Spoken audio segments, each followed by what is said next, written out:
ان فرشتوں کی قسم جو ڈوب کر کھینچ لیتے ہیں اور ان کی جو آسانی سے کھول دیتے ہیں اور ان کی جو تیرتے پھرتے ہیں پھر لپک کر آگے بڑھتے ہیں، پھر دنیا کے کاموں کا انتظام کرتے ہیں کہ وہ دن آ کر رہے گا جس دن زمین کو بھونچال آئے گا، پھر اس کے پیچھے اور بھونچال آئے گا۔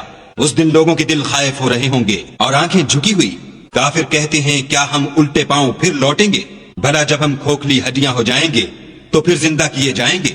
کہتے ہیں کہ یہ لوٹنا تو موجب زیاں ہے، وہ تو صرف ایک ڈانٹ ہوگی۔ اس وقت وہ سب میدان حشر میں آ جمع ہوں گے۔ بھلا تم کو موسیٰ کی حکایت پہنچی ہے جب ان کے پروردگار نے ان کو پاک میدان یعنی طوا میں پکارا اور حکم دیا کہ فرعون کے پاس جاؤ، وہ سرکش ہو رہا ہے، اور اس سے کہو کیا تو چاہتا ہے کہ پاک ہو جائے اور میں تجھے تیرے پروردگار کا رستہ بتاؤں تاکہ تجھے خوف پیدا ہو۔ غرض انہوں نے اس کو بڑی نشانی دکھائی مگر اس نے جھٹلایا اور نہ مانا۔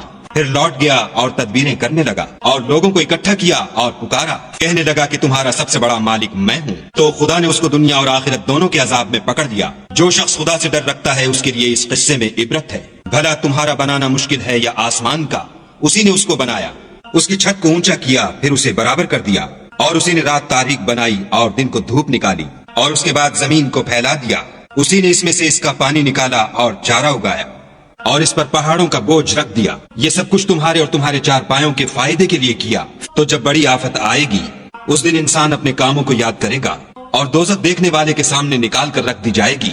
تو جس نے سرکشی کی اور دنیا کی زندگی کو مقدم سمجھا اس کا ٹھکانہ دوزخ ہے، اور جو اپنے پروردگار کے سامنے کھڑے ہونے سے ڈرتا اور جی کو خواہشوں سے روکتا رہا اس کا ٹھکانہ بہشت ہے۔ اے پیغمبر صلی اللہ علیہ وآلہ وسلم، لوگ تم سے قیامت کے بارے میں پوچھتے ہیں کہ اس کا وقوع کب ہوگا، سو تم اس کے ذکر سے کس فکر میں ہو؟ اس کا منتہا یعنی واقع ہونے کا وقت تمہارے پروردگار ہی کو معلوم ہے۔ جو شخص اس سے ڈر رکھتا ہے تم تو اسی کو ڈر سنانے والے ہو۔